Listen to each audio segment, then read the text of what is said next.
Assalamualaikum warahmatullahi wabarakatuh. Kami dari kelompok 2 akan mempresentasikan hasil makalah kami dalam bentuk PowerPoint yang berjudul tahap-tahap dalam studi kelayakan bisnis. Yang pertama akan dijelaskan oleh saya sendiri. Tahap-tahap mengenai studi kelayakan bisnis. Nah, seseorang atau sekelompok orang yang ingin membangun bisnis seringkali banyak hal yang menjadi bahan pertimbangan yang dilakukan sebelum membuat bisnis atau usaha. Yang utama di dalam pertimbangan tadi dalam membangun sebuah bisnis yaitu menyangkut masalah profit. Nah, jadi pertimbangan utama dalam membangun sebuah bisnis yakni pertimbangan keuntungan atau pertimbangan profit.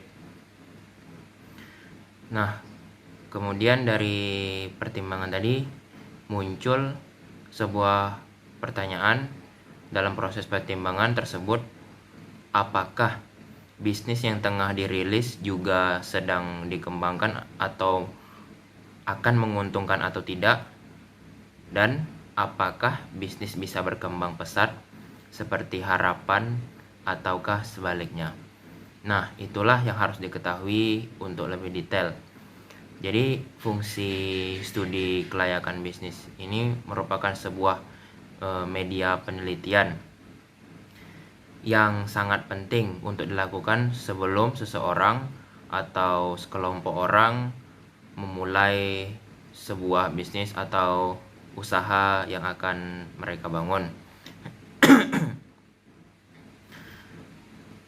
Berikut ini sebelum melakukan atau memutuskan pelaksanaan studi kelayakan, ada tahapan-tahapan yang harus kita ketahui di dalamnya. Yang pertama yakni tahapan penemuan ide.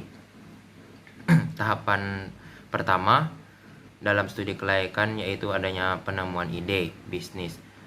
Di tahapan ini harus dimulai dengan melakukan atau menentukan satu atau beberapa ide bisnis yang memiliki prospektif. Jika terdapat lebih dari satu ide, maka ide bisnis yang akhirnya akan dieksekusi yang harus dipilih dengan mempertimbangkan beberapa hal seperti hal teknis yang harus ditempuh serta potensial laba yang akan diraih kelak, sehingga tidak sia-sia ide tersebut dibuat dan dijalankan. Nah, agar dapat menghasilkan ide proyek yang dapat menghasilkan produk yang laku untuk dijual dan menguntungkan, diperlukan penelitian yang terorganisasi dengan baik serta dukungan sumber daya yang memadai. Jika ide proyek lebih dari satu, dipilih dengan memperhatikan yang pertama, ide proyek sesuai dengan kata hati. Yang kedua, pengambil keputusan mampu melibatkan diri dalam hal-hal yang bersifat teknis. Yang ketiga, keyakinan akan kemampuan proyek menghasilkan laba. Selanjutnya akan dilanjutkan oleh teman saya. Bismillahirrahmanirrahim.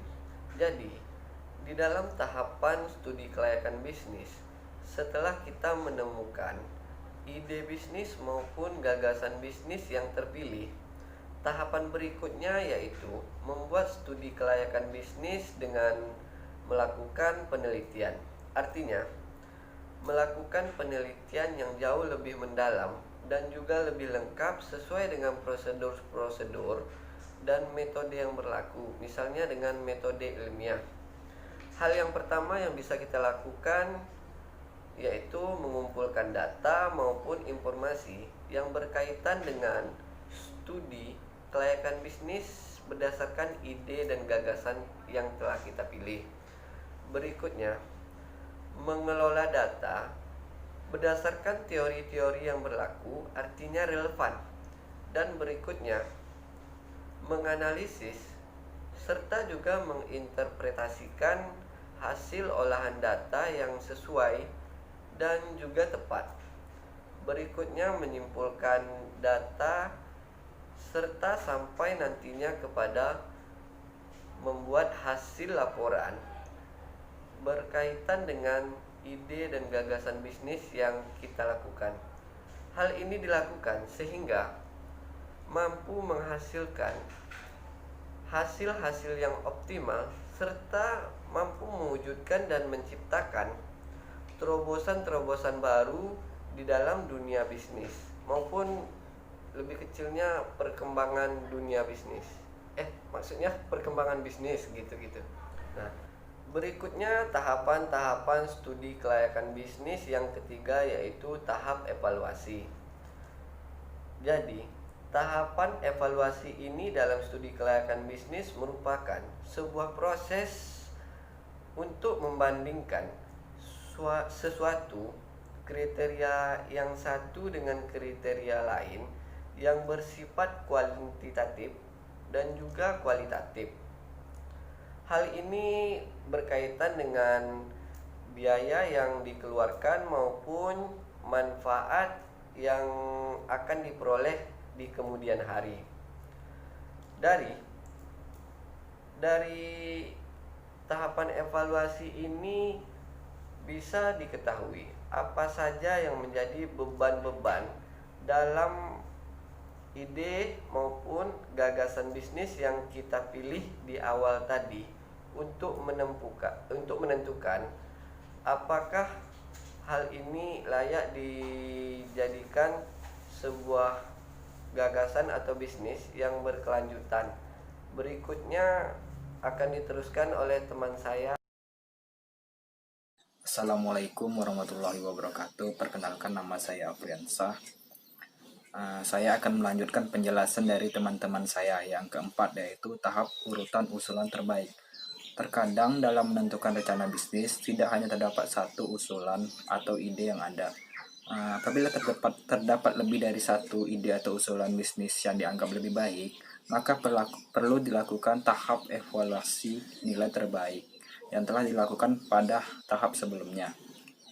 Memilih usulan terbaik tentu dapat digunakan untuk memperoleh hasil yang lebih baik lagi untuk bisnis Anda. Yang selanjutnya yaitu tahap rencana. Jadi setelah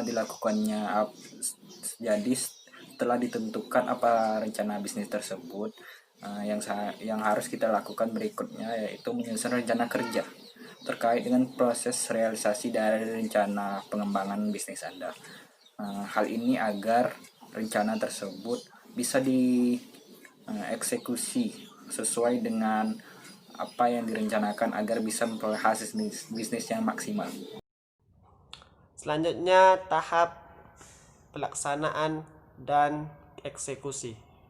Setelah semua rencana telah siap, selanjutnya merealisasikan semua rencana yang telah disusun berdasarkan data dan juga informasi. Jika proses pengembangan bisnis berjalan dengan lancar, maka tahap selanjutnya hanyalah melakukan operasional bisnis secara berkelanjutan dan tetap memantau perkembangan dari semua tahapan yang sudah dijalankan. Dengan demikian, semua rencana itu dapat dikontrol dan dapat diketahui apa saja kendala yang muncul ketika proses berjalan. Kemudian hasil dari studi kelayakan bisnis ini. Jika hasil laporan studi kelayakan bisnis ini menunjukkan banyak nilai positif, maka proyek dan bisnis ini layak dan mampu untuk dijalankan. Namun jika sebaliknya, justru hasil laporan studi kelayakan bisnis ini menunjukkan banyak nilai negatif, maka proyek dan bisnis ini tidak mampu dan tidak layak untuk dijalankan. Kemudian ada beberapa pihak yang membutuhkan studi kelayakan bisnis. Ada 3 pihak. Yang pertama investor, yang kedua kreditor, Yang ketiga, pemerintah. Investor ini adalah pihak yang menanamkan dana atau menanamkan modal usaha, yang mana mereka itu lebih memperhatikan kepada prospek keuntungan. Lebih memperhatikan prospek keuntungannya. Kemudian kreditor ini adalah pihak yang membutuhkan studi kelayakan untuk memperhatikan segi keamanan dana yang dipinjamkan untuk kegiatan usaha bisnis ini. Kemudian ketiga, pemerintah. Pemerintah ini adalah pihak yang lebih berkepentingan. Pihak yang lebih berkepentingan dari manfaat perekonomian nasional dan pendapatan pemerintah atas pajak yang diberikan oleh bisnis ini.